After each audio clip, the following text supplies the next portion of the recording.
ಒಂದು ನೆನ್ನೆ ಅಸೆಂಬ್ಲಿನಲ್ಲಿ ಮತ್ತು ವಿಧಾನ ಪರಿಷತ್ತಲ್ಲಿ ಸುದೀರ್ಘವಾಗಿ ಉತ್ತರ ಕೊಟ್ಟಿದ್ದೀನಿ. ಮಾನ್ಯ ವಿಪಕ್ಷದ ನಾಯಕರುಗಳು ಸದಸ್ಯರುಗಳು ಅನೇಕ ಪ್ರಶ್ನೆಗಳನ್ನು ಕೇಳಿದರು. ಮತ್ತು 15ನೇ ತಾರೀಕು ನಮ್ಮ ಮುಖ್ಯಮಂತ್ರಿಗಳು ಮ್ಯಾಜಿಸ್ಟ್ರೇಟ್ ಎನ್ಕ್ವೈರಿಗೆ ತನಿಖೆ ಮಾಡಿದ್ದಾರೆ. 1 ವಾರ ಅವಕಾಶ ಕೊಟ್ಟಿದ್ದಾರೆ. 21ಕ್ಕೆ ವರದಿ ಬರುತ್ತೆ. ವರದಿ ಬಂದ ಮೇಲೆ ವರದಿ ಆಧಾರದ ಮೇಲೆ ನಮ್ಮ ಅಧಿಕಾರಿಗಳು, ಫಾರೆಸ್ಟ್ ಡಿಪಾರ್ಟ್ಮೆಂಟ್ ಅಧಿಕಾರಿಗಳು ಏನಾದರೂ ತಪ್ಪಾಗಿದ್ದರೆ ಅವ್ರ ಮೇಲೆ ಕ್ರಮ ತಗೊಳ್ತೀನಿ ಅಂತ ಹೇಳಿದ್ದೀನಿ. ಮತ್ತು ಸತ್ತಂಥ ಕುಟುಂಬದ ವರ್ಗದವರು ಬೇಟೆಗೆ ಹೋಗಿರಲಿಲ್ಲ, ಏನೋ ಹಸು ಹುಡ್ಕೊಂಡು ಹೋಗಿದ್ವಿ ಅಂತ ಅವರು ಹೇಳ್ತಾರೆ.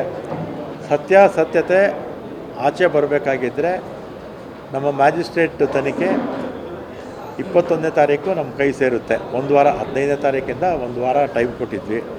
ಬಂದ ಮೇಲೆ ಅದ್ರ ಬಗ್ಗೆ ಏನು ಕ್ರಮ ತಗೋಬೇಕು ಅಂತ ನಿನ್ನೆ ಅಸೆಂಬ್ಲಿನಲ್ಲಿ ವಿಧಾನ ಪರಿಷತ್ತಲ್ಲಿ ಭಾಳ ಸ್ಪಷ್ಟವಾಗಿ ಹೇಳಿದ್ದೀನಿ. ಆಮೇಲೆ ವಿಜಯ್ ಅವರು ಕೂಡ ಟ್ವೀಟ್ ಮಾಡಿದ್ದಾರೆ, ತಮಿಳುನಾಡಿನ ಮುಖ್ಯಮಂತ್ರಿ. ಇದು ನಮ್ಮ ರಾಜ್ಯದ ವಿಚಾರ. ಅವರ ರಾಜ್ಯದ ಅವರು ಕೂಡ ಚುನಾವಣೆ ಸಂದರ್ಭದಲ್ಲಿ ಅವರ ಎಲೆಕ್ಷನ್ ಕ್ಯಾಂಪೇನ್ ಆಯಿತು. ಅವತ್ತು ಎಷ್ಟು ಜನ ಸತ್ತೋಗಿದ್ದು? ಎಷ್ಟು ಜನ? ವಿಜಯ್ ಅವರು ಚುನಾವಣೆ ಪ್ರಚಾರಕ್ಕೆ ಹೋದಾಗ 11 ಜನ ತೀರೋದ್ರು. ಅದ್ರ ಬಗ್ಗೆ ನಾವೇನ ಕೇಳ್ತೀವ ಅಲ್ವಾ? ಇದು ನಮ್ಮ ರಾಜ್ಯದ ವಿಚಾರ.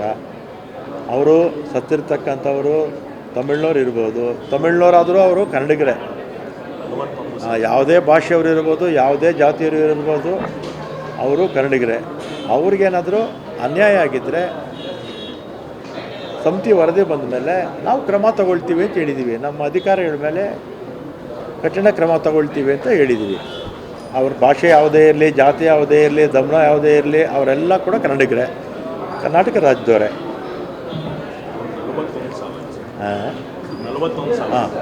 41 ಜನ ಇರಬೇಕು. ಆಗ ವಿಜಯ್ ಅವರು ಚುನಾವಣೆ ಪ್ರಚಾರಕ್ಕೆ ಹೋದಾಗ ತೀರೋದವ್ರ ಸಂಖ್ಯೆ 41 ಇರಬೇಕು ಅಲ್ವಾ? ಹಿಂದೆ ಬಿಜೆಪಿ ಕಾಲದಲ್ಲೂ ಆಮೇಲೆ ಇದು ಅರಣ್ಯ ಇಲಾಖೆಯಲ್ಲಿ ನಾನು ನಿನ್ನೆ ಪ್ರಜಾವಾಣಿನಲ್ಲಿ ಆರ್ಟಿಕಲ್ ಓದಿದೆ. 278 ಬಾರಿ ಈ ಅಟೆಂಪ್ಟ್ ಆಗಿದೆ. ಯಾವುದು ಬೇಟೆದು ಅಧಿಕೃತವಾಗಿ ದಾಖಲೆ ಸಿಕ್ಕಿರ್ತಕ್ಕಂಥದ್ದು. ಒಟ್ಟು 16 ವರ್ಷದಲ್ಲಿ 278 ಬಾರಿ. ಅಂದರೆ ಇದು ಸಿಕ್ಕಿರ್ತಕ್ಕಂಥದ್ದು. ಸಿಗದೆ ಎಷ್ಟಾಗಿದೆ ಗೊತ್ತಿಲ್ಲ. ಆಮೇಲೆ ಇದೇ ಪ್ರಥಮ ಬಾರಿ ಅಲ್ಲ. ಹಿಂದೆ BJPಯವರು ಅಧಿಕಾರದಲ್ಲಿದ್ದಾಗಲೂ ಕೂಡ ಈ ಘಟನೆಗಳು ಆಗಿತ್ತು. ಉದಾಹರಣೆಗೆ ಯಡಿಯೂರಪ್ಪನವ್ರು ಮುಖ್ಯಮಂತ್ರಿ ಆಗಿದ್ದರು. ಆಗ ವಿಜಯ್ ಶಂಕರ್ ಅವರು ಸಚಿವರಾಗಿದ್ದರು. 26 ಸೆಪ್ಟೆಂಬರ್ 2018ರಲ್ಲಿ ವಲ್ಲಿಯಪ್ಪ ಅಂತ ಒಬ್ಬರು ತೀರೋಗ್ತಾರೆ. ಆಮೇಲೆ ಒಬ್ಬರು ಗಾಯ ಕೂಡ ಆಗುತ್ತೆ. ಆಮೇಲೆ ಕುಮಾರಸ್ವಾಮಿ ಅವರು ಮಿನಿಸ್ಟರ್ ಆಗಿದ್ದಾಗ ಶಂಕರು ಅರಣ್ಯ ಮಂತ್ರಿಗಳಾಗಿರ್ತಾರೆ. ಪಾಲಾರ್ ಗಡಿನಲ್ಲಿ 135 kg ಮಾಂಸ ತಗೊಂಡು ಸಿಗಾಕೊಳ್ಳುತ್ತೆ, ಮತ್ತು ಬಂದೂಕು ಸಿಗಾಕೊಳ್ಳುತ್ತೆ. ಅಂದರೆ ಸಾವು ನೋವು ಏನೂ ಆಗಲ್ಲ, ಸಣ್ಣ ಪುಟ್ಟ ಗಾಯ ಆಗಿರುತ್ತೆ. ಆಮೇಲೆ ಬೊಮ್ಮಾಯಿ ಅವರು ಮುಖ್ಯಮಂತ್ರಿಗಳಾಗಿದ್ದರು. ಅವರೇ ಫಾರೆಸ್ಟ್ ಮಿನಿಸ್ಟರ್, ಅವರ ಇಲಾಖೆ ಅವ್ರ ಕೈಯಲ್ಲೇ ಇತ್ತು. ಡಿಸೆಂಬರ್ 2021ರಲ್ಲಿ ಮೈಸೂರು ಹುಣಸೂರು ರೇಂಜಲ್ಲಿ ನಾಗರಹೊಳಿನಲ್ಲಿ 37 ವರ್ಷದ ಬಸವ ಅಂತ ಒಬ್ಬರು ತೀರೋಗ್ತಾರೆ, ಇದೇ ಚಕ್ಮುಕ್ಕಿನಲ್ಲಿ.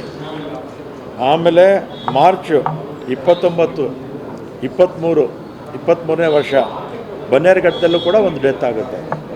ಅರಣ್ಯ ಇಲಾಖೆಯವ್ರಿಗೆ ಮತ್ತು ಈ ಅರಣ್ಯಕ್ಕೆ ನುಗ್ತಾರಲ್ಲ, ಇಂಥದ್ದು ಸಹಜವಾಗಿ ಯಾವಾಗಲೂ ಆಗ್ತಾನೇ ಇರುತ್ತೆ. ಇದೇನು ಹೊಸದೇನಲ್ಲ. ಈ ಹಿಂದೆ ಕೂಡ ಆಗಿದೆ, BJP ಕಾಲದಲ್ಲೂ ಆಗಿದೆ, JDS ಸಮ್ಮಿಶ್ರ ಸರ್ಕಾರದಲ್ಲೂ ಕೂಡ ಆಗಿದೆ ಇದೆಲ್ಲ ಕೂಡ. ಮತ್ತು ಆಗಿರ್ತಕ್ಕಂಥ ಘಟನೆ ಬಗ್ಗೆ ಶೀಘ್ರವಾಗಿ ವರದಿ ಬರುತ್ತೆ. ಅವ್ರಿಗೆ ಅನ್ಯಾಯ ಆಗಿದ್ದರೆ, ನಮ್ಮ ಅಧಿಕಾರಿಗಳದ್ದೇನಾದರೂ ತಪ್ಪಾಗಿದ್ದರೆ ಖಂಡಿತ ನಾನು ಕ್ರಮ ತಗೊಳ್ತೀನಿ ಅಂತ ವಿಧಾನಸಭೆ ವಿಧಾನ ಪರಿಷತ್ತಲ್ಲಿ ಹೇಳಿದ್ದೀನಿ. ವರದಿ ಬಂದ ಮೇಲೆ ಉಳಿದಿರ್ತಕ್ಕಂಥದ್ದು ಏನು ಮಾಡಬೇಕು ಅಂತ ಆಮೇಲೆ ತೀರ್ಮಾನ ಮಾಡ್ತೀನಿ.